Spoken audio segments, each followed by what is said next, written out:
للہ رب العالمین والعاقبۃ للمتقین والصلاة والسلام علی سید الانبیاء والمرسلین وعلی آلہ واصحابہ الطیبین الطاہرین اما بعد فاعوذ باللہ من الشیطان الرجیم بسم اللہ الرحمن الرحیم یا ایہا الذین آمنوا اتقوا اللہ حق تقاتہ ولا تموتن الا وانتم مسلمون صدق اللہ العظیم۔ غوث اعظم بمنے بے سرو ساما مددے قبلہ دین مدد کعبہ ایمان مدد بگردہ بے بلا افتاد کشتی ضعیفانو شکستہ رات و پشتی بحق کے خواجہ عثمان ہارون مدد کن یا معین الدین چشتی مدد کن یا معین الدین چشتی مدد کن یا معین الدین چشتی۔ ذوی الاحترام علماء کرام سادات اعظام عزت ماں پردہ نشین ماں اور بہنوں، السلام علیکم ورحمۃ اللہ وبرکاتہ۔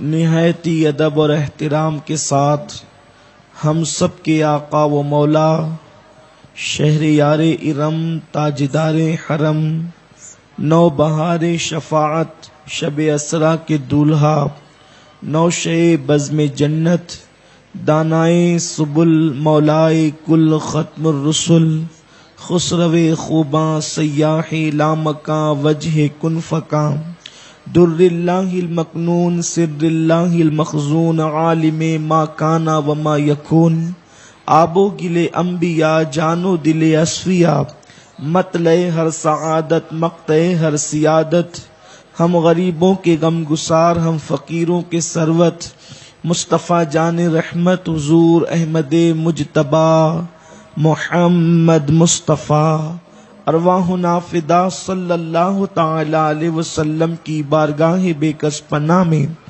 جس طریقے سے میں پڑھاؤں تمامی خواتین و حضرات میرے ساتھ مل کر کے پڑھیں۔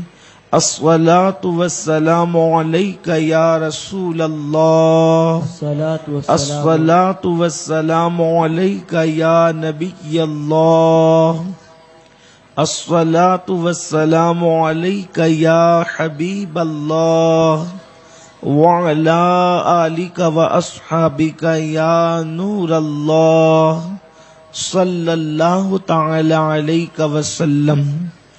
رخ دن ہے یا مہر سما یہ بھی نہیں وہ بھی نہیں، شب زلف یا مشک خطاں یہ بھی نہیں وہ بھی نہیں، خورشید تھا کس زور پر کیا بڑھ کے چمکا تھا قمر، بے پردہ جب وہ رخ ہوا یہ بھی نہیں وہ بھی نہیں، ڈر تھا کہ عصیاں کی سزا اب ہو گیا روز جزا، دی ان کی رحمت نے صدا یہ بھی نہیں وہ بھی نہیں، دن لہو میں کھونا تجھے شب صبح تک سونا تجھے، شرم نبی خوف خدا یہ بھی نہیں وہ بھی نہیں، رزق خدا کھایا کیا فرمان حق ٹالا کیا، شکر کرم ترس سزا یہ بھی نہیں وہ بھی نہیں،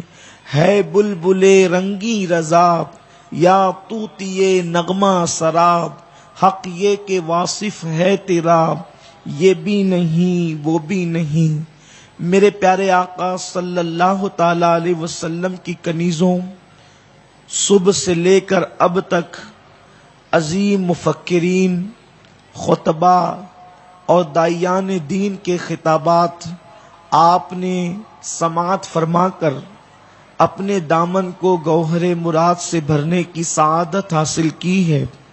یقیناً حضور قبلہ قائد محترم عطائے حضور مفتی اعظم حضرت علامہ شاکر علی نوری صاحب قبلہ کے انقلاب آفریں اصلاحی خطاب کے بعد اب یقیناً کسی خطاب کی ضرورت نہیں ہے، لیکن حضور قبلہ قائد محترم کو ایک محفل میں مزید شرکت کے لیے مرکز پہ تشریف لے جانا تھا، اس لیے حضور والا کا خطاب عصر کے بعد مجبوراً ہمیں کروانا ہوا، اور اب فقیر آپ کے سامنے حاضر ہے۔ اللہ رب العزت کی بارگاہ میں دعا ہے، اللہ اپنے محبوب مصطفیٰ کریم رؤوف الرحیم صلی اللہ تعالی علیہ وسلم کے صدقہ و طفیل میں نے جس آیہ کریمہ کی تلاوت کی ہے اس کے متعلق حق کہنے اور آپ تمامی ماؤں اور بہنوں کو حق سن کر اس پر عمل کرنے اور اسے عام کرنے کی توفیق عطا فرمائے۔ میرے پیارے آقا صلی اللہ علیہ وسلم کی کنیزوں، عام طور پر اللہ تبارک و تعالی نے انسان اور جتنی جاندار مخلوقات ہے ان سب کو جو پیدا کیا ہے، ان کے پیدا کرنے میں ایک جو چیز قدر مشترک ہے یعنی مشابہت رکھتی ہے، وہ یہ ہے کہ ہر جاندار مٹی اور پانی سے پیدا کیا گیا ہے۔ جیسے مثال کے طور پر جانور جو ہے وہ بھی مٹی اور پانی کی پیداوار ہے، حتیٰ کہ کتا ہو، بکریاں ہو، گائے ہو، بھینس ہو، اونٹ ہو، گھوڑا ہو اور انسان، یہ سب کو اللہ تبارک و تعالیٰ نے مٹی اور پانی کی آمیزش سے، اس کی ملاوٹ سے پیدا کیا ہے۔ اب آپ اندازہ کریں، جب پیدائش کے اعتبار سے بظاہر انسان اور جانور دونوں ایک ہی خمیر سے پیدا کیے گئے ہیں کہ انسان بھی مٹی اور پانی سے پیدا ہوا اور جانور بھی مٹی اور پانی سے پیدا ہوا، انسان بھی نطفے سے پیدا ہوا اور جانور بھی نطفے سے پیدا ہوا، تو پھر جانور بظاہر ذلیل یا چھوٹی مخلوق کیوں ہے اور انسان اشرف المخلوقات کیوں کہلاتا ہے؟ میرے پیارے آقا صلی اللہ علیہ وسلم کی کنیزوں، تو اس میں بہت ساری چیزوں میں سب سے اہم چیز یہ ہے کہ جانوروں کے دلوں کے اندر آخرت کی فکر نہیں ہے، جانوروں کو آخرت کی تیاری کا کوئی تصور نہیں ہے، جانوروں کو بظاہر رب کی رضا کے حوالے سے کوئی سوچ اور فکر نہیں ہے، لیکن انسان اپنے انسان ہونے کے ناطے، اشرف المخلوقات ہونے کے ناطے، انسان اللہ رب العزت کی رضا، اس کی ناراضگی کا خیال کرتا ہے۔ اسی لیے کسی بہت بڑے بزرگ نے، صوفی بزرگ نے ارشاد فرمایا، اگر انسان اللہ رب العزت کو منا لے اور اللہ کا دل، اللہ کا خوف اپنے دل میں پیدا کر لے تو انسان پھر فرشتوں سے بہتر ہو جاتا ہے، یعنی انسان کے دل میں اللہ کی خشیت، اللہ کا خوف، آخرت کی فکر، قبر کا تصور، رب کی بارگاہ میں جواب دہی کا تصور اگر پیدا ہو جائے اور انسان اللہ کے قانون کے مطابق اپنی زندگی کو گزارے تو وہ فرشتوں سے بہتر ہو جاتا ہے، اور اگر انسان لا قانونیت کی زندگی گزارے، اللہ کی خشیت سے دور ہو کر، اللہ کے خوف سے دور ہو کر اپنی مرضی کے مطابق زندگی گزارے تو پھر وہ انسان جانوروں سے بدترین ہو جاتا ہے۔ میرے پیارے آقا صلی اللہ علیہ وسلم کی کنیزوں، آج کے سنی اجتماع میں آئی ہو، میرے اللہ کا فرمان میں نے آپ کے سامنے پڑھا ہے۔ میرا کریم فرماتا ہے، یا ایھا الذین آمنوا اتقوا اللہ حق تقاتہ ولا تموتن الا وانتم مسلمون، اے ایمان والے مردوں اور ایمان والی عورتوں، اللہ سے ایسا ڈرو جیسا کہ ڈرنے کا حق ہے، اور تم نہ مرنا مگر مسلمان۔ میرے پیارے آقا صلی اللہ علیہ وسلم کی کنیزوں، پتہ چلا انسان کا دل اسی وقت اس کو بہتر بنا سکتا ہے، انسان کو اس وقت وہ چیز فرشتوں سے بہتر بنا سکتی ہے جب اس کے دل میں اللہ کی خشیت ہو، اس کے دل میں اللہ کا ڈر ہو، اس کے دل میں اللہ کا خوف ہو۔ اور ظاہر سی بات ہے، جب اللہ کا خوف کسی کے دل میں پیدا ہوتا ہے، جب اللہ کی خشیت کسی کے دل میں پیدا ہوتی ہے، جب اللہ کا ڈر کسی کے دل میں پیدا ہوتا ہے، تو پھر اس کی سوچ اس طریقے سے بن جاتی ہے، میرا اٹھنے والا قدم میرے معبود کو راضی کرے گا کہ ناراض کرے گا۔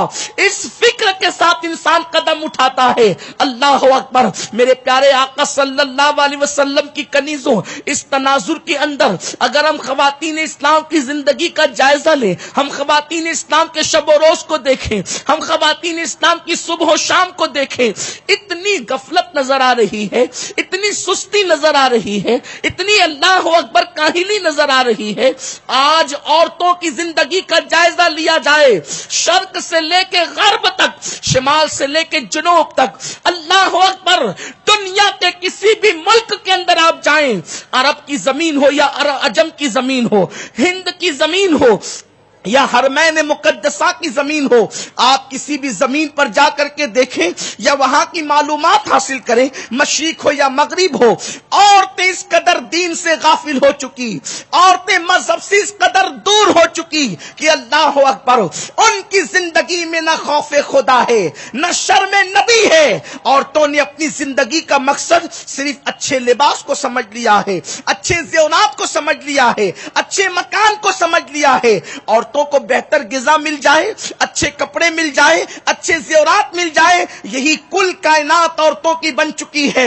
اس سے بڑھ کر کی عورتیں کچھ سوچنے کے لیے تیار ہی نہیں ہے۔ میرے پیارے آقا صلی اللہ علیہ وسلم کی کنیزوں، مگر آج سے پہلے اگر چند صدیاں آپ پیچھے جائیں گی تو آپ کو ایسی عورتیں نظر نہ آئے گی، اس لیے کہ ان عورتوں کی سوچ اسلامی سوچ تھی، ان عورتوں کی فکر اسلامی فکر تھی۔ میرے پیارے آقا صلی اللہ علیہ وسلم کی کنیزوں، ایک مرتبہ رابعہ بصری کے پاس کچھ لوگ آ کر کے جمع ہوتے ہیں اور جمع ہونے کے بعد کہتے ہیں، مائی رابعہ تجھ سے ایک سوال کرنا چاہتے ہیں، ہمارے ایک سوال کا جواب دے۔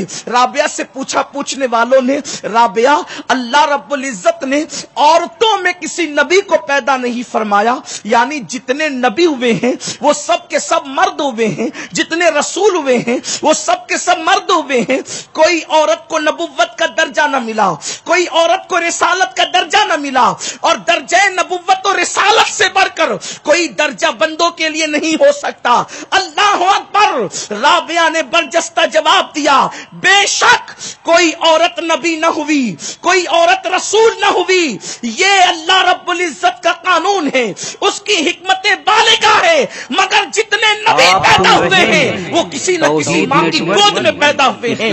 بغیر باپ کا نبی تو ملتا ہے، مگر بغیر ماں کا نبی حضرت آدم کے سوا تم نہیں بتا سکتے۔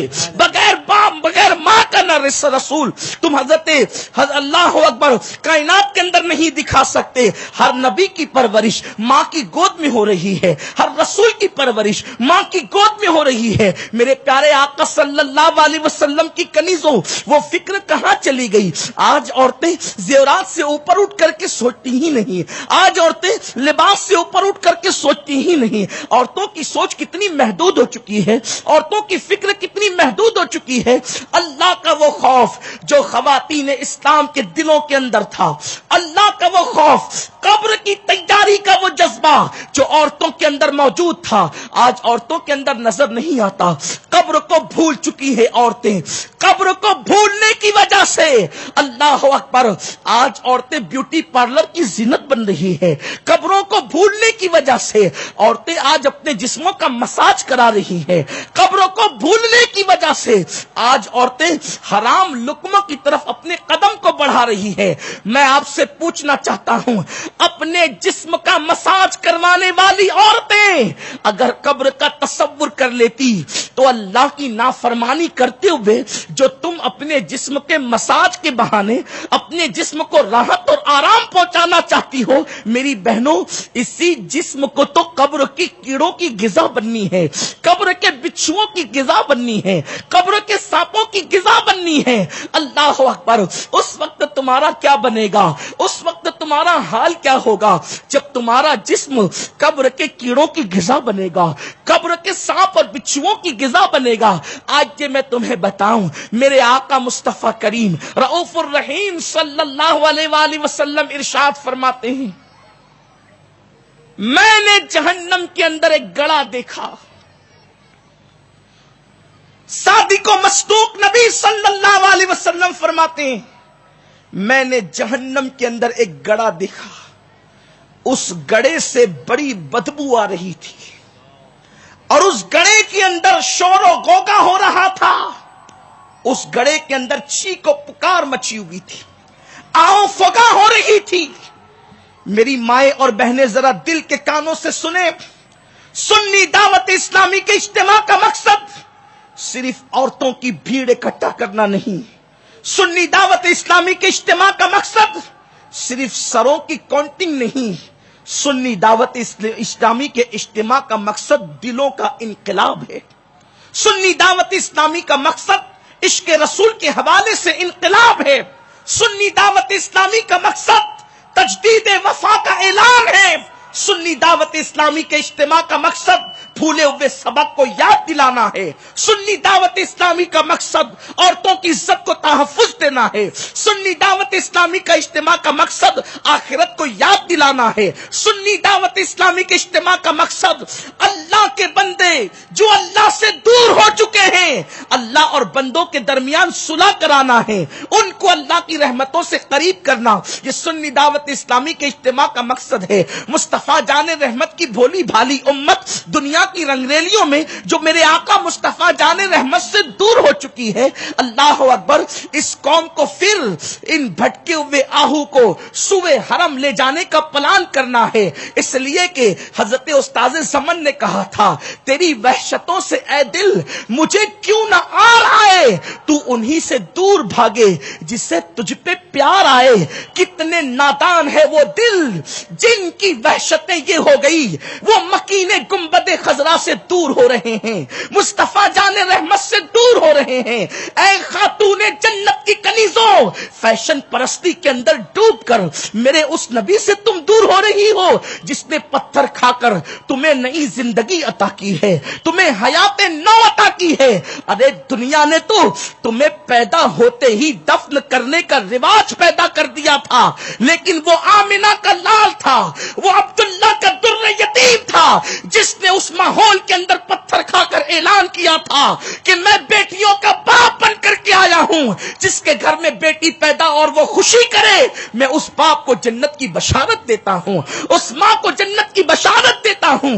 اے خاتون جنت کی کنیزوں, جس نے پتھر کھا کر تمہارے قدموں میں جنت کو سمیٹ کر رکھا, وہ رسول, اللہ اکبر, وہ رسول جس نے عورت کی عزت کو دوبارہ کر دیا. ابھی مفتی صاحب قبلہ سے ہمارے ذاکر بھائی سوال کر رہے تھے کہ عورت بیوہ ہونے کے بعد دوسرا نکاح کر سکتی ہے یا نہیں کر سکتی, یا لوگ اس کو کرنے نہیں دیتے. دوسرا نکاح کرنے کو بیوہ ہونے کے بعد اور لوگ شرافت کے خلاف سمجھتے ہیں. میں کہتا ہوں خدا کی عزت کی قسم, اگر بیوہ ہونے کے بعد دوسرا نکاح کرنا شرافت کے خلاف ہوتا تو ہم سب کی امی جان ام المومنین حضرت خدیجۃ الکبریٰ بیوہ ہونے کے بعد کبھی دوسرا نکاح نہ کرتی, بلکہ دوسرا بھی کیا, قسمت کی بات تھی, دوسرے شوہر کا بھی انتقال ہو گیا. لیکن خدا کی قسم جب دوسرے شوہر کا انتقال ہوا تو خدیجہ نے بھی عرب کے دستور کے مطابق سوچا تھا دو بار بیوہ ہو چکی ہوں, اب تیسری مرتبہ نکاح کر کے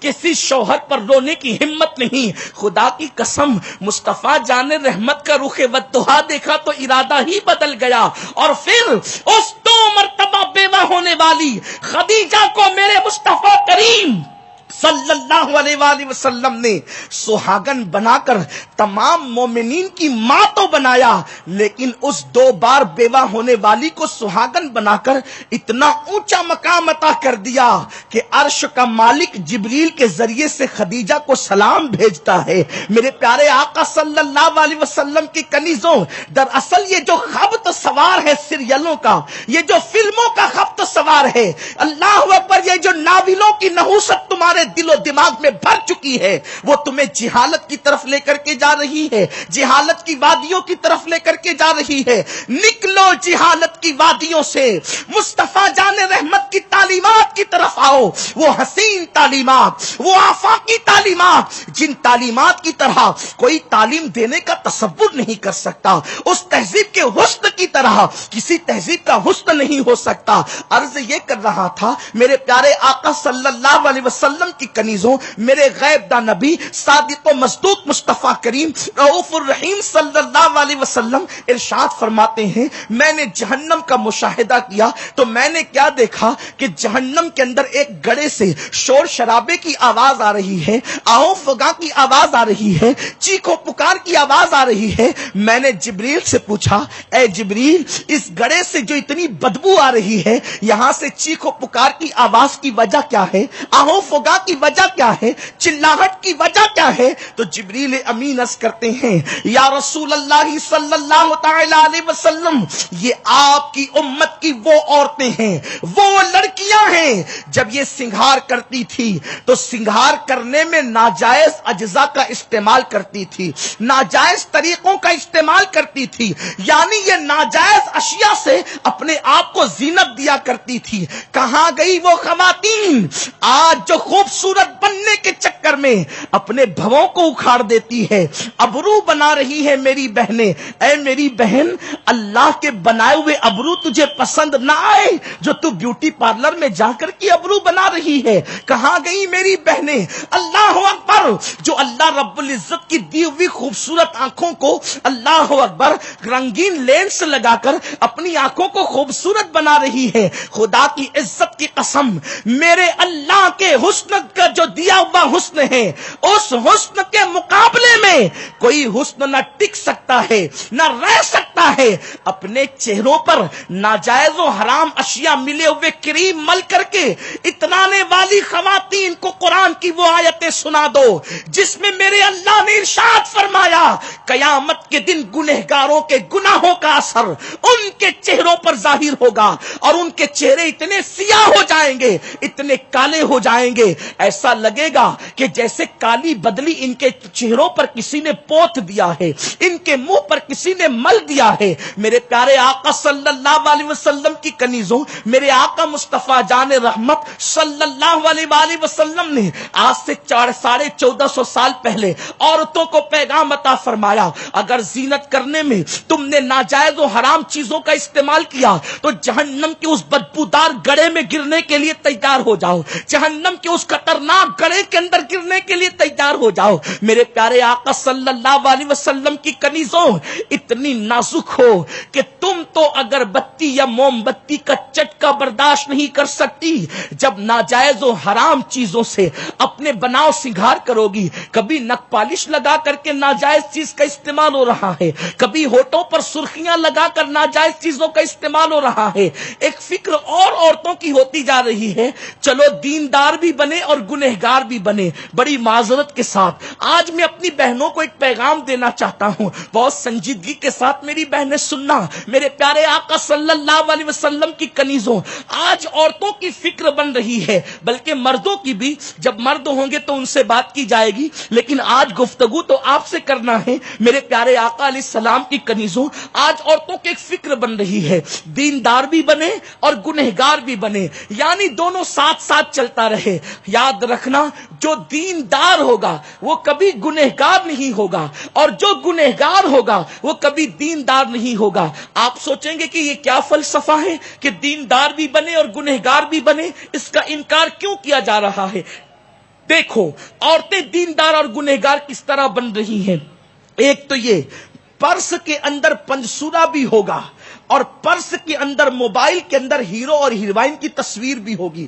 اب آپ مجھے بتائیں، پرس کے اندر پنسورا بھی ہوگا اور اس موبائل کے اندر ہیروئن کی تصویر بھی ہوگی، مجھے بتائیں جس دل کے اندر گناہ کی محبت ہو اس دل میں اللہ کا خوف نہیں ہو سکتا، اور جس دل میں اللہ کا خوف موجود موجود ہو پھر وہ دل کبھی گناہ کی طرف مائل نہیں ہو سکتا. یہ نہیں ہونا چاہیے. نماز کے وقت میں عورتیں نماز بھی پڑھے اور پھر آدھی آستین کے کپڑے پہن کر ولیموں میں دندناتی پھرتی بھی پھریں. اللہ اکبر. شادی کے موقع پر عورتیں کبھی کبھی مصلی بھی تو بچھا لیتی ہے, لیکن اللہ اکبر پھر اس شادی کے اندر پتلے کپڑے بھی بدن پر ہے, پتلے دوپٹے بھی بدن پر ہے, ہاف آستین کے کپڑے بھی بدن پر ہے. اللہ اکبر. میرے پیارے آقا صلی اللہ علیہ وسلم کے پیارے دیوانوں, یاد رکھیں اس نمائشی دین سے کوئی فائدہ نہیں ہوگا. قرآن کہتا ہے عاملۃ ناصبۃ تصلی نارا حامیہ.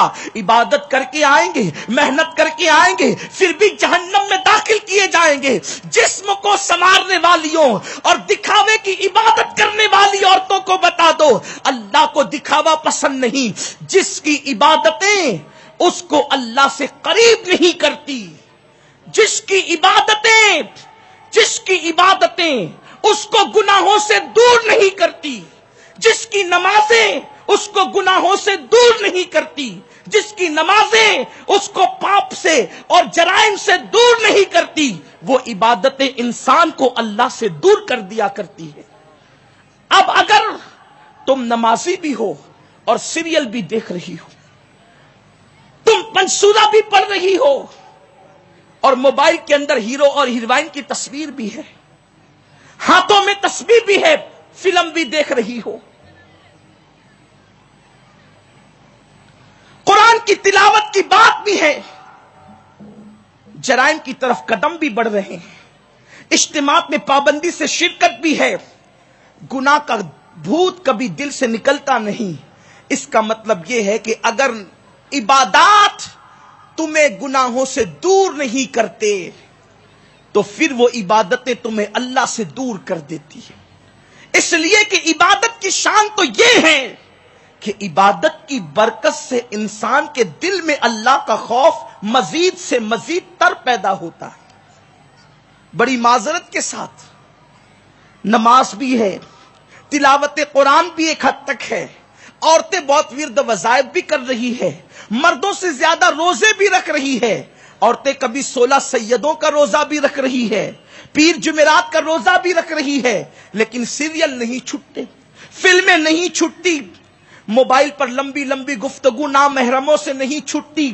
اب آپ مجھے بتائیں میرے پیارے آقا صلی اللہ علیہ وسلم کی کنیزوں, اس کا مطلب یہ ہے کہ آپ کی عبادت نے آپ کی زندگی پر کوئی اثر مرتب نہیں کیا, آپ کی نماز اور آپ کی تلاوت نے زندگی پر کوئی اثر مرتب نہیں کیا. میرے صادق و مصدوق نبی سید کونین قائد المرسلین نے فرمایا التقوی ہاں ہونا, تقوی تو یہاں ہے, اللہ کا خوف تو دل میں ہے. اگر دلوں کے اندر اللہ کی خشیت نہیں تو بناوٹی دین سے کچھ حاصل نہیں.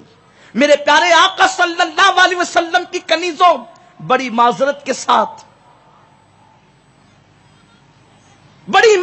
ساتھ کبھی کبھی سننے میں آتا ہے فلانی عورت تو بڑی پابند ہے نماز کی, تلاوت قرآن کی بڑی پابند ہے, پرس سے پنسورا کبھی چھوٹتا نہیں ہے, سفر میں جاتی ہے تو بھی لے کر جاتی ہے, لیکن پھر گھنٹہ گھنٹہ 1.5 گھنٹہ اجنبی لڑکوں سے بات بھی ہو رہی ہے. ایسا کبھی نہیں ہو سکتا. ارے جن کے دلوں میں اللہ کا ڈر پیدا ہوتا ہے پھر وہ تو مباح اور بعض جائز کاموں کو بھی ترک کر دیتے ہیں. حضرت سیدنا داؤد طائی ایک بزرگ کی بارگاہ میں 40 سال تک گئے اور ان کی خانقاہ میں جا کر کے بیٹھتے تھے. ایک دن انہوں نے کہا داؤد ذرا تیرے سر کے اوپر جو ایک پٹرا ہے, ایک تاک ہے, اس میں قرآن کا مصحف رکھا ہوا ہے, ذرا وہ نکال کر مجھے دو. تو حضرت داؤد طائی نے کہا کہاں ہے؟ کہا بندے 40 سال سے آتا ہے اور تیرے سر کے اوپر تاک ہے, تو وہاں بیٹھتا ہے, تجھے پتا نہیں کہ یہاں تاک ہے؟ حضرت داؤد طائی نے کہا اللہ کے ڈر سے اوپر اس لیے نہیں دیکھتا کہ اگر بلا وجہ اوپر دیکھ لیا, اللہ نے پوچھا کہ تو نے نظروں کا غلط استعمال کیوں کیا تھا, تو میں اللہ کو جواب کیا دوں گا. اس لیے حضرت 40 سال سے آپ کی خانقاہ میں آتا ہوں, لیکن میں نے کبھی آپ کی خانقاہ کی طاق تک نہ دیکھی. وہاں 40 سال تک خانقاہ میں آ کر 40 سال میں کبھی خانقاہ کی طاق بھی نہیں دیکھی جس میں قرآن رکھا ہوا ہے. اور یہاں تو طاق جھانک آج فیشن بن چکا ہے. میرے پیارے آقا صلی اللہ علیہ وسلم کی کنیزوں، ہم کہاں ہیں جس کو حقیقت میں خشیت ربانی کہتے ہیں؟ قرآن اس کی طرف اشارہ کر رہا ہے. حقا تقاتی، ایسا ڈرو جیسا فیشن ہے وہ نہیں، ایسا ڈرو جیسا ڈرنے کا حق ہے. اور جنہوں نے حق کے مطابق ڈرا اللہ سے، پھر قرآن ان کے بارے میں کہتا ہے لا خوف علیہم ولا ہم یحزنون، انہیں نہ غم ہے نہ خوف ہے. کیوں؟ وہ انہوں نے اللہ سے ڈرنے کا حق ادا کیا. ان کے چہرے دنیا میں چمکے، ان کی قبریں آج تک چمک رہی ہے، اور انشاءاللہ قیامت میں بھی ان کے چہرے چمکتے نظر آئیں گے. کیا ہے اللہ سے ڈرنے کا حق؟ ایک بہت بڑے بزرگ ہیں سیدنا امام سفیان ثوری رحمت اللہ علیہ، 99 ہجری میں پیدا ہوئے. دور رسالت سے بہت قریب دور ہے 99 ہجری کا دور، اور ابھی آپ 20 یا 22 سال کی عمر میں تھے کہ آپ کی کمر جھک گئی تھی اور آپ لاٹھی لے کر کے چلتے تھے. عام طور پہ کمر کب جھکتی ہے؟ 80 سال سے انسان کی عمر کراس کر جاتی ہے، 80 سال سے انسان کی عمر بڑھ جاتی ہے، یعنی جب بڑھاپے کا مکمل غلبہ ہو جاتا ہے تب کہیں جا کر انسان کی کمر جھکتی ہے. لیکن ابتدائی جوانی میں امام سفیان ثوری کی کمر جھک گئی تھی، لاٹھی لے کر کے چلتے تھے. شاگردوں نے بہت کوشش کی معلوم کرنے کی کہ آپ کی کمر کیوں جھک گئی، آپ کی کمر کیوں جھک گئی. توجہ سے سننا میری بہنوں، کبھی نہیں بتایا کسی کو کہ کمر کیوں جھک گئی. ہم سے اگر کوئی پوچھے نا کہ یہ کیوں ہو گیا تو ہم تو بھی لمبی لمبی اس کے سامنے بیان کرتے.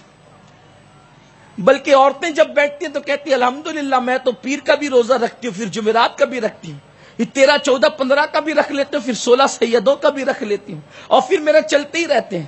میری بہن کس کے لیے تو کر رہی ہے؟ نفس بدکار نے دل پر یہ قیامت توڑی، عمل نیک کیا بھی تو چھپانے نہ دیا. اپنے اعمال کو بتا کر کس سے سند لینا چاہتی ہو؟ میرے آقا صلی اللہ علیہ وسلم نے فرمایا جو نیکیاں کر کے تشہیر کرتے ہیں قیامت میں اللہ ان سے کہے گا جس کے لیے نیکی کی تھی آج جا کر صلہ اسی سے لے لے. وہاں تو لوگوں کے بدن پہ کفن بھی نہیں ہوگا، کون صلہ دے گا اور کیا دے گا؟ ارے جو قوم دنیا میں کچھ نہ دے سکی وہ قوم آخرت میں تمہیں کیا دے گی؟ آج دنیا میں لوگوں کے پاس ہے کوئی کسی کی مدد کے لیے تیار نہیں، وہ تمہیں آخرت میں کیا دیں گے جو بغیر کفن کے ننگے گھوم رہے ہوں گے؟ آپ کو تعجب ہوگا کہ میں یہ کہہ رہا ہوں کہ ننگے گھوم رہے ہوں گے. میرے آقا نے یہ بات کہی کہ لوگوں کے بدن پہ کفن بھی نہیں ہوگا. ام المومنین امی عائشہ کو حیرت ہوئی، کہنے لگی یا رسول اللہ جب لوگوں کے بدن پہ کفن نہیں ہوگا تو بے حیائی نہیں محسوس کریں گے لوگ؟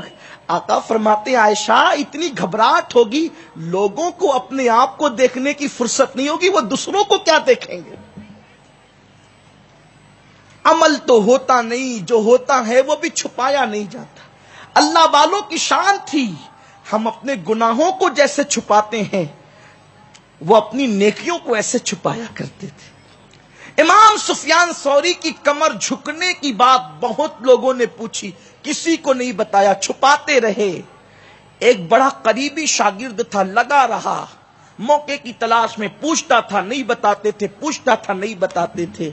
ایک دن اس نے ایسے ماحول میں پوچھ لیا امام سفیان ثوری سے حضرت بتائیں نا کہ آپ کی کمر کیوں جھک گئی ہے؟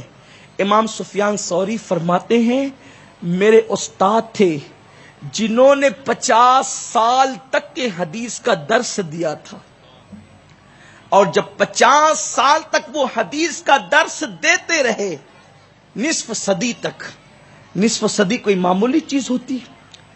جب انتقال کا وقت آیا تو رونے لگے اور کہتے ہیں سفیان میں نے 50 سال تک قال اللہ قال رسول کہا، 50 سال تک لوگوں کو حدیث کا درس دیتا رہا، لیکن اب کہ جب میں دنیا سے جانے لگا ہوں تو کوئی گارنٹی نہیں ہے کہ اللہ بخش دے گا یا مجھے جہنم میں جلائے گا. بس استاد کا یہ جملہ سن کر حضرت امام سفیان ثوری پر اللہ کا خوف اتنا غالب آیا، فرماتے ہیں اللہ کے خوف سے میری کمر جھک گئی، اور میری کمر کی ہڈی کے جھکنے کی آواز اس محفل میں جتنے لوگ موجود تھے سب نے سنی. اور اللہ اللہ میرے پیارے آقا صلی اللہ علیہ وسلم کی کنیزوں، حضرت امام سفیان ثوری کا حال یہ تھا کہ پھر اس کے بعد زندگی میں کبھی چین سے نہیں بیٹھے، رات عبادت دن عبادت، دن کو روزے سے اور رات عبادت میں امام سفیان ثوری رحمت اللہ علیہ کا حال یہ تھا. آج کہاں گیا وہ خوف خدا، وہ خشیت ربانی؟ حضرت سیدنا سعدون رحمت اللہ علیہ یہ بہت بڑے مجذوب گزرے ہیں. تصوف کی کتابوں میں حضرت سعدون رحمت اللہ علیہ کا نام بہت کثرت سے آتا. عشق الہی کی آگ ان کے دل میں لگ گئی تھی، اور انہوں نے دور تابعین پایا. تابعین کا دور ہے ان کا دور، امام حضرت سیدنا سعدون کا دور. ایک دن حضرت مالک ابن دینار سے ملاقات ہوئی. مالک الدینار سے مل کر کے کہا، مالک قیامت کے دن اپنا حال کیا ہوگا جب اللہ کی بارگاہ میں کھڑے ہوں گے؟ وہ حساب لے گا، ہمارے اعمال کے متعلق سوال کرے گا. اور یہ کہہ کر کے زار زار رونے لگے. حضرت مالک ابن دینار نے کہا، سعدون کیوں روتے ہو؟ حضرت سعدون کہتے ہیں، اے مالک، جہنم کے عذاب نے نہیں رلایا، جنت میں نہ جانے کے خوف نے نہیں رلایا، مجھے رونا اس بات پر آیا کہ زندگی میں کوئی دن ایسا ہو جس میں نے کوئی نیکی نہیں کی ہو، اور اس دن جس دن میں نے نیکی نہیں کی، اس دن کے ضائع ہونے کے بدلے میں اللہ اگر مجھ سے ناراض ہو کر مجھے توحید نیٹ ورک کی اسلامک اس وقت آواز، میرا حال کیا ہوگا؟ مجھے تو پچھتاوا ہے زندگی کے ان دنوں پہ، ان لمحات پہ جو میرے دن نیکی کیے بغیر گزر گئے، جو میرے دن نیکی کیے بغیر چلے گئے. ہاتھوں کی انگلیوں سے رات و دن واٹس ایپ پر لگی رہنے والی میری بہنوں، فیس بک اور یوٹیوب پر بیٹھ کر کے اپنی مرضی کے مطابق اللہ کے قانون کے خلاف مناظر دیکھنے والی میری بہنوں، میں تم سے پوچھنا چاہتا ہوں. میں یہ نہیں کہتا کہ اجتماع میں جو آئی ہے وہ ایسی، ہرگز نہیں. ہمارے اجتماع میں موجود انشاءاللہ کوئی بہن ایسی نہیں ہوگی، لیکن اجتماع کے ذریعے سے پوری دنیا کی بہنوں تک پیغام پہنچانا ہے.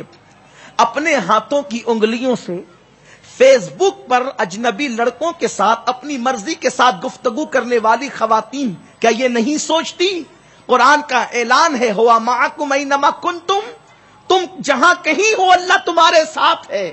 نحن اقرب الیہ من حبل الورید، اللہ تمہاری شہرک سے زیادہ قریب ہے. میرے پیارے آقا صلی اللہ علیہ وسلم کی کنیزوں، اتنا بڑا اپنے وقت کا ولی کامل اس بات پہ افسوس کر رہا ہے، مالک ابن دینار جو میری زندگی کے دن اور لمحات نیکی کیے بغیر چلے گئے، اچھی عمل کیے بغیر چلے گئے، رب کی بارگاہ میں میں جواب کیا دوں گا؟ وہ مجھ سے پوچھے گا تو میں عرض کیا کروں گا؟ یہ کہہ کر کے رونے لگے، خوب روئے. مالک ابن دینار نے کہا، سعدون کیا تو اللہ کی رحمت سے نا امید ہے؟ حضرت سعدون کہتے ہیں، میں اللہ کی رحمت سے نا امید نہیں، مگر اس کی غیرت سے مجھے خوف بھی لگتا ہے. جہاں وہ کریم ہے وہاں وہ غیرت کا اظہار بھی فرماتا ہے. سعدون کو مالک ابن دینار نے کہا، تو کہیں دیوانہ تو نہیں ہو گیا؟ ارشاد فرماتے ہیں، میرے پاس کوئی عمل تو نہیں، مگر میری ہڈیوں میں، میرے گوشت میں، میرے خون میں اللہ کی محبت ایسی سرائیت کر گئی کہ اب تجھ جیسے لوگ بھی مجھے دیوانہ کہہ کر کے پکارتے ہیں. میرے پیارے آقا صلی اللہ علیہ وسلم کی کنیزوں، ہمیں اپنی فکر کو تبدیل کرنا ہوگا، ہمیں اپنے انداز زندگی کو بدلنا ہوگا. میرے پیارے آقا علیہ السلام کی کنیزوں، یہ گناہوں کا ماحول، یہ برائیوں کا ماحول، لباس اور زیورات کی فکر سے نکل کر بھی آگے کچھ سوچنا ہوگا. زیورات تو یہی رہیں گے، کپڑے تو یہی چھوٹ جائیں گے. ایک کفن کے سوا کون کیا لے گیا ہے جو تم لے کر کے جاؤ گی؟ اپنے مکانات کو چھوڑ جاؤ گی جن شوہروں کی محبت پہ اتراتی ہو، ناز کرتی ہو. ابھی قبلہ حضور قائد محترم نے فرمایا اپنے شوہر کے حوالے سے دوسری غریب عورتیں، بیوہ اور مطلقہ عورتوں کے سامنے بڑی بڑی باتیں کرتی ہو. تمہیں نہیں پتا، تمہیں نہیں معلوم کہ جس دن تمہاری روح کا رشتہ تمہارے جسم سے ٹوٹ جائے گا، اس شوہر کے دل سے بھی تمہاری محبت کا رشتہ ٹوٹ جائے گا. حالات یہ ہیں. ہم نے اپنی آخرت کے لیے کیا کیا؟ ہم نے اللہ کے لیے کیا کیا؟ ہم نے اللہ کا خوف اپنے دل میں کتنا پیدا کیا؟ میرے پیارے آقا صلی اللہ علیہ وسلم کی کنیزوں، اپنے انداز کو بدلو. سیریلوں کے ماحول سے نکلو، فلموں کے ماحول سے نکلو، ناولوں کے ماحول سے نکلو، گناہوں کے ماحول سے نکلو، بے خوفی کے ماحول سے نکلو. اور میرے آقا صلی اللہ علیہ وسلم نے جو فرمایا، آقا کریم رؤوف الرحیم صلی اللہ علیہ وسلم فرماتے ہیں، میں نے ایک ماحول کا مشاہدہ کیا ہے لیکن ابھی تک کہ ایسی قوم میرے سامنے ظاہر نہیں ہوئی اور میرے بعد وہ قوم ظاہر ہوگی. اور آقا نے فرمایا وہ قوم جو ظاہر ہوگی وہ جنت کی خوشبو سے بھی محروم رہے گی. آقا فرماتے ان میں سے ایک وہ ہوں گے جن کے ہاتھوں میں بیلوں کی دم کی طرح چابک ہوں گے، وہ لوگوں پہ ظلم کریں گے. اور دوسرے وہ عورتیں ہوں گی جو کپڑا پہننے کے بعد بھی ننگی رہے گی. ایسی عورتیں بھی جنت کی خوشبو سے محروم کر دی جائے گی. سرکار سے صحابہ نے عرض کی حضور کپڑا پہن کر ننگی کیسے رہے گی؟ سرکار فرماتے ہیں اتنے تنگ اور چست اور اتنے باریک لباس پہنے گی کہ کپڑے پہننے کا مقصد ہی فوت ہو جائے گا، کپڑے پہننے کا مقصد ہی ختم ہو جائے گا. آج دوپٹے تو سر پر ہوتے بھی کیا ہیں، چھوٹے چھوٹے دوپٹے مفلروں کی طرح گلے میں لٹکتے ہیں، یہ فیشن ہے. میرے پیارے آقا صلی اللہ علیہ وسلم کی کنیزوں، چوڑیاں پہننے کے لیے اس دکان کا انتخاب کیا جاتا ہے جس میں باضابطہ طور پہ مرد چوڑی پہناتے ہیں. میرے آقا مصطفیٰ جان رحمت فرماتے عورت کے جسم سے کسی مرد کا حصہ مس ہو جائے اور اس میں اس کی خواہشات ہو، آقا فرماتے ہیں اس عورت کے جسم کے حصے پہ سب سے زیادہ کسی کا حق ہے تو جہنم کی آگ کا حق ہے. ہمیں ڈر نہیں لگتا؟ اللہ نے ہمیں گرم پانی کے عذاب سے نہیں ڈرایا بلکہ جہنم کی آگ کے عذاب سے ڈرایا. میری ماؤں اور بہنوں، اللہ کی بارگاہ میں حاضر ہونا ہے، رب کی بارگاہ میں کھڑے ہونا ہے. کیا خوف تھا خواتین اسلام کے اندر، عورتوں کے دل و دماغ میں اللہ کی خشیت کتنی تھی، خوف کتنا تھا. یہی حضرت مالک ابن دینار کہتے ہیں، حضرت مالک کو دینار کہتے ہیں کہ مکے میں ایک عورت تھی جس کی آنکھیں اتنی خوبصورت تھی کہ لوگ دور دور سے عورتیں اس عورت کی آنکھوں کو دیکھنے کے لیے آتی. اللہ کے خوف سے وہ اتنا روتی تھی، کسی نے مشورہ دیا اللہ کے خوف سے بہت روتی ہو، روتے روتے کہیں آنکھوں کا حسن نہ چلا جائے، تو کہتی ہے اللہ کے خوف سے رو رہی ہوں، آنکھوں کا حسن چلا گیا کوئی بات نہیں، رونا میرے کریم کو پسند آئے گا تو آخرت میں اس سے بہتر آنکھیں عطا کر دے گا، اور اگر ناراض ہو گیا تو پھر یہی آنکھیں جہنم کے اندر جلے گی. آج سفید چمڑی پر اتنا اتراتی ہے عورتیں، اپنے آگے کسی کو کچھ سمجھتی ہی نہیں. عورتیں بلا عذر شرعی بے پردہ بائک چلا رہی ہے، اپنے ہنر کا اظہار کر رہی ہیں. مجھے ان مردوں پر افسوس ہے جن میں اتنی طاقت بھی نہیں کہ وہ اپنے گھر کی عورتوں کو اپنے گھر سے نکال کر ان کی منزل تک پہنچا سکیں. عورتوں کو تنہا کر دیا گیا، عورتوں کو اکیلے چھوڑ دیا گیا، جبکہ مصطفیٰ جان رحمت صلی اللہ علیہ وآلہ وسلم نے فرمایا عورت کی عزت خوشبو کی طرح ہے، جب تک خوشبو شیشی کے اندر ہوتی ہے محفوظ ہوتی ہے اور شیشی کے باہر نکلتی ہے تو بکھر جاتی ہے، ایسے ہی عورت جب گھر کے باہر نکلتی ہے تو اس کی عزت کے بکھرنے کے خطرات بڑھ جاتے ہیں. عورت جب بے پردہ اکیلے گھر سے باہر نکلتی ہے تو 17 شیطان اس کے ساتھ ہوتے ہیں اور اس کو خوبصورت بنا کر پیش کرتے ہیں اور مردوں سے کہتے ہیں اس کو دیکھو، اس کو تکو، اور ان کے دلوں میں گناہ کے وسوسے پیدا کرتے ہیں۔ آج لوگ شکایت کرتے ہیں مولانا میری بیٹی کی آبرو لوٹ لی گئی، مولانا میری بیٹی کسی کے چکر میں پڑ گئی، مولانا میری بیٹی کسی کے ساتھ بھاگ گئی۔ نادان ماں باپ، یہ حالات تو تم نے پیدا کیے ظالموں۔ قرآن نے تو پہلے ہی کہا تھا وَقَرْنَا فِي بُيُوتِكُنَّ، عورتوں کو کہا تھا تم اپنے گھروں میں بیٹھی رہو۔ میرے نبی کی وہ مقدس بیوی جس کا نام حضرت سودا ہے، حضرت سودا، کتنا پیارا اور حسین سا نام ہے سودا۔ افسوس یہ ہے کہ آج لوگوں کو میرے نبی کی مقدس ازواج کے نام بھی یاد نہیں۔ لوگ کہتے ہیں نئے نام بتائیں، کس کے نام پر نیا نام رکھو گے؟ ٹینس کھیلنے والی لڑکی کے نام پہ؟ کس کے نام پہ نیا نام رکھو گے؟ پردے پر آ کر کے زنا کرنے والی لڑکی کے نام پہ؟ کس کے نام پہ نیا نام رکھو گے؟ فلم کی اداکارہ عورت کے نام پہ؟ نئے نام تو آج بھی رکھ سکتے ہیں، 1450 سال والے نام جو لوگ بھول چکے ہیں اس کی تجدید کر دو، نئے سرے سے پھر آئیں گے۔ میں پوچھتا ہوں، شاید میری بدگمانی ہو تو اللہ معاف کرے، اس پورے مجمع میں شاید کسی کا نام سودا نہیں ہوگا۔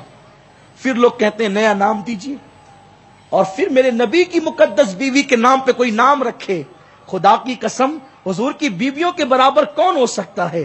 نبی پاک اگر چمڑے کی کوئی جوتی پہن لے تو وہ جوتی عرش کے لیے معراج کا ذریعہ بن جاتی ہے۔ اگر چمڑے کی جوتی پہ حضور کا پیر آ جائے، وہ مقدس نالین، پھر اس کو عرش چومتا نظر آتا ہے۔ خدا کی عزت کی قسم، میرے نبی کی جو بیویاں ہیں حضور نے ان کو اپنے نکاح میں لیا، حضور نے اپنے بستر پر ان کو شرف بخشا، حضور نے ان کے بچے ہوئے جوتے کو خود استعمال کیا۔ وہ جہاں سے منہ لگا کر پانی پیتی تھی حضور نے وہاں منہ لگا کر پانی پیا، وہ جہاں سے کھانا کھاتی تھی ان کی انگلیوں کے نشان کو دیکھ کے حضور نے کھانا کھایا۔ ان عورتوں کا مقام کیا ہوگا جس کے لیے قرآن کہتا ہے کہ اے نبی کی بیبیوں تم عام عورتوں کی طرح نہیں ہو۔ قرآن جن کی عظمت کو واضح کرے وہ حضرت سودا، وہ ماں عائشہ، وہ ماں خدیجہ، وہ ماں زینب بنت حجش، وہ حضرت میمونہ، وہ حضرت ام حبیبہ، وہ حضرت جویریہ، کیسے عظیم نام ہے، وہ حضرت صفیہ۔ دامن نچوڑ دیں تو فرشتے وضو کریں، کیا ان کے مرتبے ہیں، کیا شان ان کی ہے کہ یہ روٹھ جاتی تھی تو مصطفیٰ جان رحمت جی نے منایا کرتے۔ خدا جسے مناتا ہے وہ مصطفیٰ ان مقدس ازواج کو مناتا تھا۔ وَلَسَوْفَ يُعْطِيكَ رَبُّكَ فَتَرْضَىٰ کہہ کر خدا جس کی رضا چاہتا ہے وہ مصطفیٰ جان رحمت آمنہ کا پیارا لال انہیں منایا کرتا تھا۔ کیا یہ مقدس خواتین ہے؟ ازواج مطہرات کی بات اپنی جگہ، لیکن بات میں ام المومنین حضرت سودا کی کر رہا ہوں۔ آج عورتیں مال میں چلی بے پردہ چلی، آج عورتیں بازار میں چلی بے پردہ چلی، آج عورتیں چلی شادیوں میں ولیموں میں بے پردہ چلی، بے پردہ جا رہی ہر جگہ۔ اور اب تو شوہروں کو اتنی فرصت ہی نہیں کہ بیوی کا ساتھ دے سکے، اکیلے بھیجتے ہیں کہیں بھی تنہا اور عورتیں بھی اب اکیلے جانے کی شوقین ہو گئی۔ شوہر کام پر ہے تو چلو ڈرائیور کے ساتھ ہی گاڑی میں نکل جائیں، پھر اس فتنے پر جو رسوائیاں ہو رہی ہے پھر اس کو بیان کرنے کی ضرورت نہیں ہے۔ ام المومنین حضرت سودا نے کبھی گھر سے باہر قدم نہ نکالا۔ آقائے کریم صلی اللہ علیہ وآلہ وسلم کے پردہ فرمانے کے بعد کچھ لوگ آئے، آنے کے بعد کہا امی جان آپ نفل عمرہ کے لیے تو گھر سے نکل سکتی ہے نا، آپ نماز کے لیے مسجد نبی میں جا سکتی ہے، آپ حج کے لیے گھر سے نکل سکتی ہے، نہ نماز کے لیے نکلتی ہے، نہ عمرہ کے لیے نکلتی ہے، نہ حج کے لیے نکلتی ہے۔ اگر آپ نکلے تو آپ کے مقام اور مرتبے کے اہتمام کے ساتھ لوگ آپ کو مکۃ المکرمہ تک پہنچائیں گے۔ ام المومنین اما سودا نے کہا کہ میں نے حج بھی کر لیا، میرا حج فرض ادا ہو گیا، میں نے عمرہ بھی کر لیا، عمرہ کا شوق بھی میرا ادا ہو گیا، اب میرے اللہ کے اس فرمان پہ عمل کر رہی ہوں وَقَرْنَا فِي بُيُوتِكُنَّ کہ اپنے گھروں میں بیٹھی رہو. میں اپنے گھر میں بیٹھ گئی ہوں. کبھی کسی نے ان کو قدم گھر سے باہر نکالتے نہیں دیکھا، لیکن جب سودا کو گھر سے باہر نکالا گیا تو حیات ظاہری میں نہیں بلکہ حضرت سودا کا جنازہ نکالا گیا. حضرت سودا کہتی تھی اگر گھر میں رہ کر کے عزت کو تحفظ ملتا ہے پھر وہ نفلی حج اور نفلی عمرے سے بہتر ہے. اگر عورت کی عزت کو تحفظ گھر میں رہنے سے ہے، میں یہ نہیں کہتا کہ نفل حج نفل عمرہ کو عورتیں نہ جائیں، قطعاً نہیں. یہ حضرت سودا کا تقویٰ تھا جو اپنی عزت کے تحفظ کے لیے نفلی عمرہ کی ہمت نہ کرے. آج عورتیں بازار میں جا رہی ہیں وہ بھی بے پردہ، مال میں دندناتے گھوم رہی ہیں بے پردہ. میرے پیارے آقا صلی اللہ علیہ وسلم کی کنیزوں، بات اتنی ہے دلوں سے اللہ کا خوف نکل گیا. اور یاد رکھنا جس دل میں اللہ کا خوف نہیں پھر وہ جسم کا ڈھانچہ کتے کے جسم سے بھی بدتر ہے. کیونکہ کتے کو تو یہ احساس ہے کہ میرا مالک مجھے روٹی کا ٹکڑا دیتا ہے تو میں نے اس کی رضا چاہنا ہے. اگر انسان کے دل میں یہ احساس نہیں کہ جس مولا نے سب کچھ دیا اس کی خوشی کا خیال نہیں. بابا بلے شاہ پھر یہی کہتے ہیں اٹھ بلیا چل یار منا لے ورنہ بازی لے گئے کتے. اے بلے شاہ چل خدا کو منا لے یار منا لے ورنہ پھر تجھ سے تو کتے بازی لے جائیں گے. میرے پیارے آقا صلی اللہ علیہ وسلم کی کنیزوں، سنی دعوت اسلامی نے آپ کو بلایا ہے اس پیغام کے ساتھ گناہ کو چھوڑ دو. گناہ میں ذلت بھی ہے، گناہ میں رسوائی بھی ہے، گناہ میں رزق کی تنگی بھی ہے، اللہ کی نافرمانی میں آبرو کو خطرہ بھی ہے، اللہ کی نافرمانی کرنے میں بیماریاں بھی ہے، اللہ کی نافرمانی کرنے میں حسن کو 100 دھکے بھی ہے. آؤ اللہ کی نافرمانی سے توبہ کر لیں، آؤ اپنی زندگی کو تبدیل کر لیں، آؤ اپنی زندگی کو بدل لیں. اس لیے کہ توبہ کے دروازے کھلے ہوئے ہیں. آج سے پہلے جو ہوا سو ہوا، آج کے بعد گناہ نہ کریں. اس لیے کہ گناہ انسان کو تباہ کرتے ہیں، گناہ انسان کو برباد کرتے ہیں. اور ایک بات میں کہتا ہوا چلوں، آج طلاق کی شرح بڑھتی جا رہی ہے، خواتین پریشان ہے، شوہر نکاح کے بعد وفا کرے گا بھی یا نہیں کرے گا. میرا اللہ قرآن میں کہتا ہے ان الذین آمنوا وعملوا الصالحات سیجعل لهم الرحمن ودا. جو ایمان لانے کے بعد اچھے عمل کرتے ہیں اللہ ان کی محبت کو لوگوں کے دلوں میں انڈیل دیتا ہے. ارے نادان، جب نیک عمل کی برکت سے جانوروں کے دلوں میں محبت انڈیل دی جاتی ہے تو کیا تیرے شوہر کے دل میں اللہ تیری محبت پیدا نہ کرے گا؟ آج سے 100 سال پہلے ابھی بھی مسلمانوں کے یہاں طلاق کی شرح سب سے زیادہ کم ہے الحمدللہ، لیکن اس کم میں بھی اسلام اس کو پسند نہیں کرتا اور اس کو ختم کرنا چاہتا ہے. بلا عذر شرعی طلاق کو روکنا چاہتا ہے اسلام. میرے آقا صلی اللہ علیہ وسلم کی کنیزوں، اگر تم نیک عمل کرنے لگو تو تمہاری محبت ہر ایک کے دل میں اللہ ہر مخلوق کے دل میں پیدا کرے گا. آپ نہیں دیکھتے وہ رابعہ جس کو کوئی جانتا نہیں ہے، یعنی جس کا کوئی وجود نہیں جانتا، آج اس رابعہ کا تذکرہ خطیب کرتے ہیں.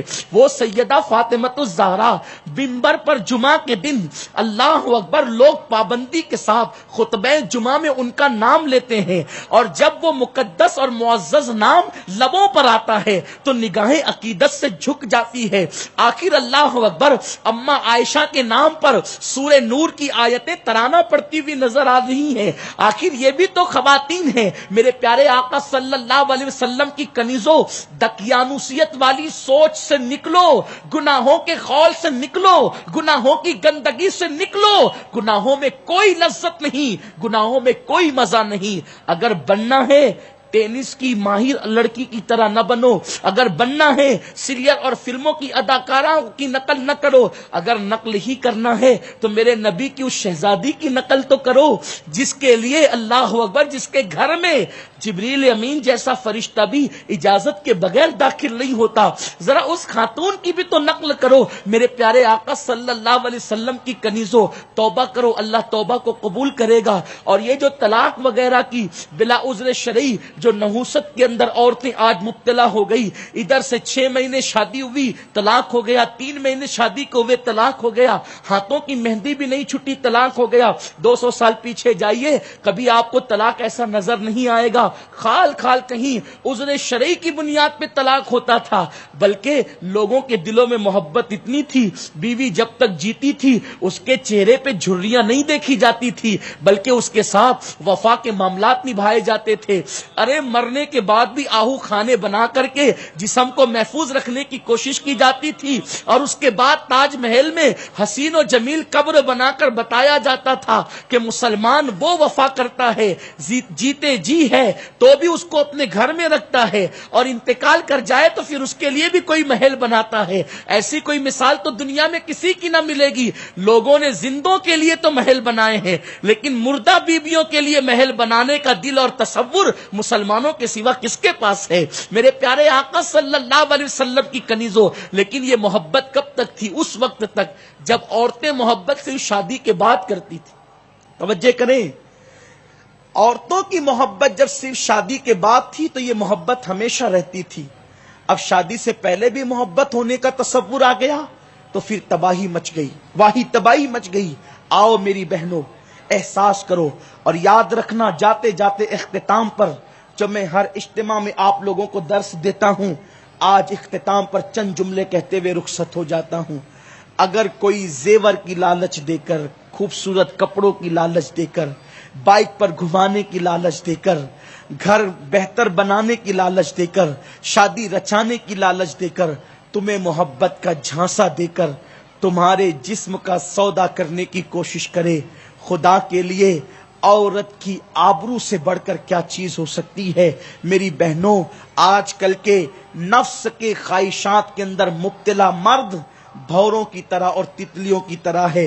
جیسے بھورا اور تتلی پھول کا رس چوس کر کے پھر کبھی اس طرف کا رخ نہیں کرتے، ایسے ہی آج کل کے مرد عورتوں کی آبرو کا سودا کر کے پھر کبھی اس طرف کا رخ نہیں کرتے. اپنی آبرو کو بچاؤ، اپنی بچیوں کو اچھی تعلیم دو، اور آج سے پہلے اگر کوئی غلطی ہو گئی، کوئی خطا ہو گئی، کوئی لغزش ہو گئی، ابھی ہم سب یہاں پہ توبہ کریں گے، استغفار کریں گے، اللہ کا ذکر کریں گے، دعائیں کریں گے. انشاءاللہ میں امید کرتا ہوں ہم سب مل کر توبہ کریں، اس لیے کہ ہم میں کوئی ایسا نہیں ہے جو یہ دعویٰ کر سکے کہ میں نے گناہ نہیں کیا.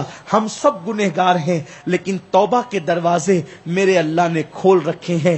کیسے کیسوں نے توبہ کی، اللہ نے ان کو بلند مرتبے عطا فرما دیے. ہم بھی توبہ کریں گے، اللہ ہماری بھی توبہ قبول فرما لے گا. بس توبہ پر ایک روایت پیش کر کے اپنی بات کو مکمل کر لیتا ہوں. میری بہنوں، ایک واقعہ حضور غوث الاعظم دستگیر نے خود بیان فرمایا ہے.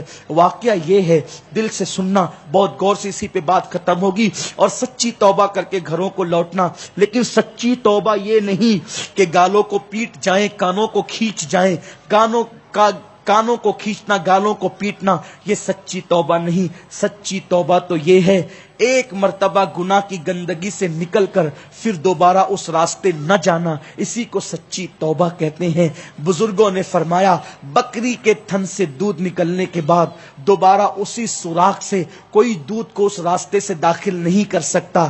ایسے ہی گناہ سے نکل کر دوبارہ گناہ کی راہ نہ جانا، ایسی توبہ کو کہتے ہیں توبۃ نصوحا. یہ اللہ کو بہت پسند ہے، اور ایسی توبہ کرنے والے اللہ کے ولی اور اس کے دوست اور اس کے محبوب بن جایا کرتے ہیں.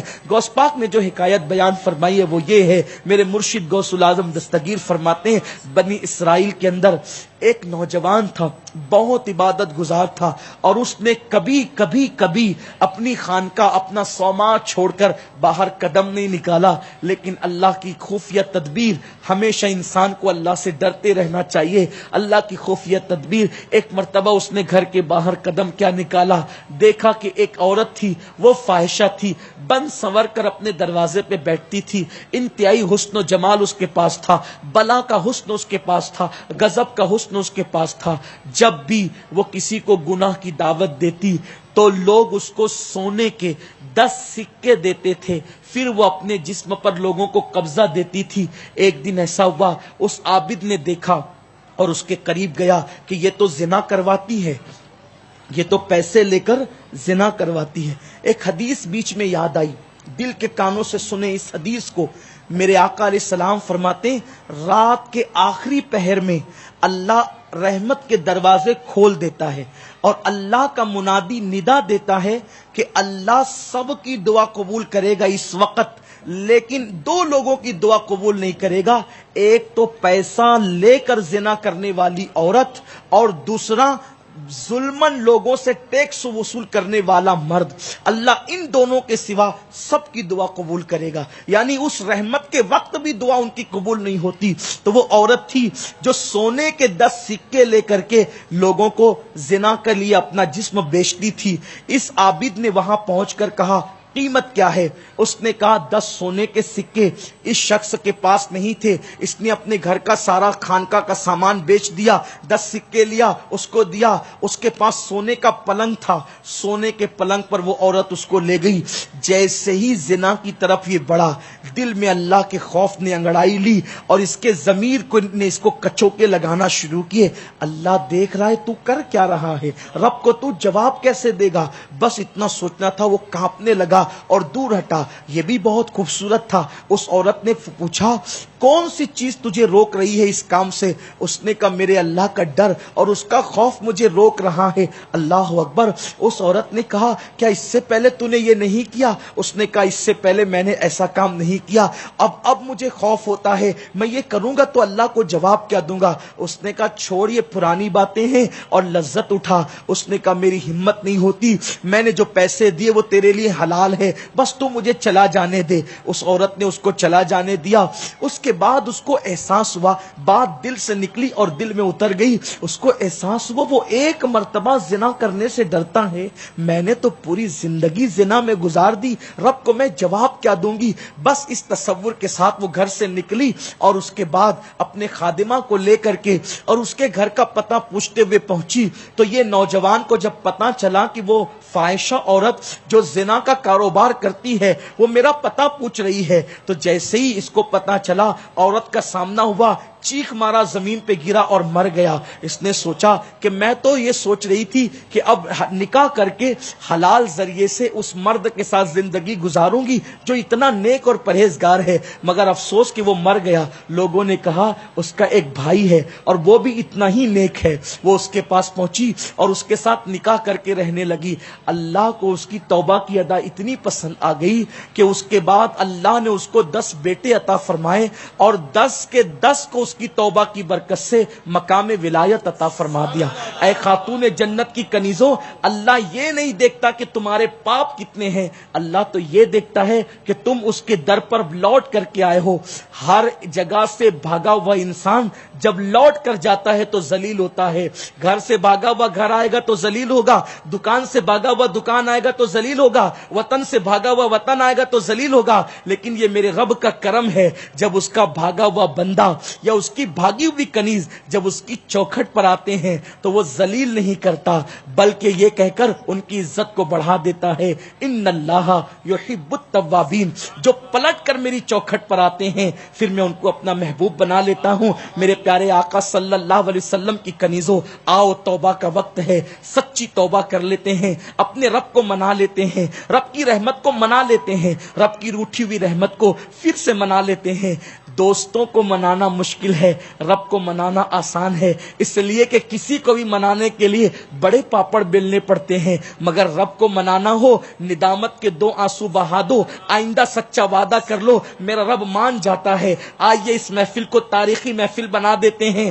آج کے بعد بغیر دوپٹے کے کوئی نہیں پھرے گی، آج کے بعد پتلے کپڑے کوئی نہیں پہنے گی، آج کے بعد ڈیزائن والے برقے نگ والے برقے کوئی نہیں پہنے گی، اس لیے کہ ڈیزائن اور نگ والے برقے برقعے پہننا یہ حرام ہے۔ امام غزالی نے 900 سال پہلے فتویٰ دیا تھا کہ ڈیزائن اور نگ والے برقعے پہننا حرام ہے۔ اے خاتون جنت کی کنیزوں، برقعے بھدے کپڑے کے ہونا چاہیے کہ مرد کی نظر پڑے تو وہ مایوس ہو جائے اور اس کے دل کے اندر اس عورت کے حوالے سے، دعوت نظارہ کے حوالے سے کوئی فکر اور کوئی گناہ کا تصور پیدا نہ ہو۔ آئیے ان ساری چیزوں سے توبہ کر لے، گانے باجے تماشوں سے، فلموں سے، سیریلوں سے، مردوں سے بے وجہ گفتگو جو فون اور موبائل پہ کی جاتی ہے، ان ساری چیزوں سے، انٹرنیٹ پر بیٹھ کر کے گناہوں کو کیا جاتا ہے، آؤ ان ساری چیزوں سے توبہ کر لیں، اور کل کی صبح جب 10 بجے اس سے پہلے اپنے گھر کے مردوں کو تیار کر کے اجتماع میں بھیجو اور ان کو کہو ہم جا کر اپنے دامن میں سیدہ فاطمہ کی خیرات لے کر کے آئی ہیں، اب تم بھی جاؤ حسنین کریمین کی اور پنجتن کی، صحابہ و خلفائے راشدین کی خیرات تم بھی لے کر کے آؤ، ہم زندگی بدل کر آئی ہیں، تم بھی زندگی بدل کر آؤ۔ اگر آپ نے کل اجتماع میں ہزاروں کی تعداد میں میری ماؤں اور بہنوں اپنے گھر کے مردوں کو بھیجا، اور انشاءاللہ پھر ناسک میں وہ انقلاب آئے گا، پھر یہ ناسک اپنے پرانے نام کے اعتبار سے پھر یہ ناسک نہ رہے گا بلکہ گلشنہ آباد ہو جائے گا، اس لیے کہ یہ شہنشاہ ناسک کی نگری ہے، اور یہاں پر وہ صادق و مصدوق ولی جس کا فیضان آپ پر جاری ہے، آپ کی اولاد پر جاری ہے، انشاءاللہ اس کو مزید دوام نصیب ہوگا۔ میں اللہ کی بارگاہ میں دعا گو ہوں، اللہ تعالی ہم سب کو کہنے سننے سے زیادہ عمل کی توفیق دے۔ دوران گفتگو کوئی غلطی ہو اللہ تعالی اس کو معاف فرمائے۔ استغفر اللہ ربی من کل ذنب واتوب الیہ وما علینا